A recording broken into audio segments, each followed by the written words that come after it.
مدرنیته کپیتالیست دی چارچوبه حسابین خواه لسر روش هلاتا ناوینده ایریشین کمپلوه ناونتوه نه جدما 1998 و 15 سبات 1999 به پیش خست. لسر وی بنگهید وی پیواجویا 24 سالان ده تجریده که کود دیروکا مروواهیه ده تو مینا کاوینینه خستن دوره. اف پرگالا تجریده گران کری ایروژی به هموالین خواه دوام دیگه. اف کریارا در مرووی نشاند ده کوچ قاسی جهیزا فکری یاری براپو دو ترسن. خلکن کوبانه بیدنگیا دولت نامن توی لهم بر تجریده لدیجی ری براپو شرمزار کرن و تکس کرن کو اوی شوبداری ریاری برتیبن.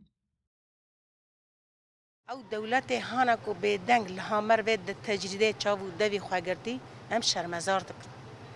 ام وکشینی کوبانی ام لشوبدار ریبردینه چواره خواستن ام لپشت ریبرتی خوابنه تجریده لسر تجریده کو گراند که تجریده گله کرد هوایی خطریا لسر گله کرد هوایی ریکاتیش خوش بوی ما نفسه جبوی ما میجیه جبوی ما بدنه جبوی ما هر تشته نبوی گله کرد هوایی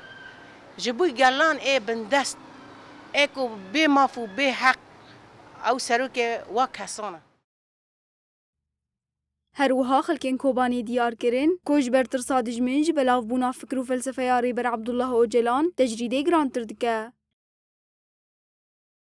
بو دجمن فكره وي تحليله وي الترسه كرنا بن تجريده يعني حبسه عندر حبسه لبيش شافي جهانه لبيش شافي الدنيا شما الدنيا خاكر وكور ولال دكه في دركير لهامبر فلسفه ريبر ابو گيش که دستی خدانه هفدی بی اتفاقی گیان سال سسیانه تک انسان سروکتی نابینه جبوی چه نابینه معنا خو اموان دبینی جوان که اگر نه جوان برا نیف ساعت که حقی آخافتن پیدن حقی دیتن پیدن برا سروک تحلیل خود درخینه او پیلان وان گیش که عردت کفه دمک وای چاقه او جوان ام بان وان دکن او جوان فاشیسم دولت ترک تجنید گراند که 3 سال تکیلین مالبات و اوقاتا بری نرخ مروفاهی را تننه تی واتایی که کو دولت ترک حسابا جنرخین کردان دکه جبونا تکوشینا کردان ریبر نرخ مروفاهی تکوشینا آزادیه فلسفه ریبر نرخ مروفاهی چه انجام گل روجاوارا بالطیبتی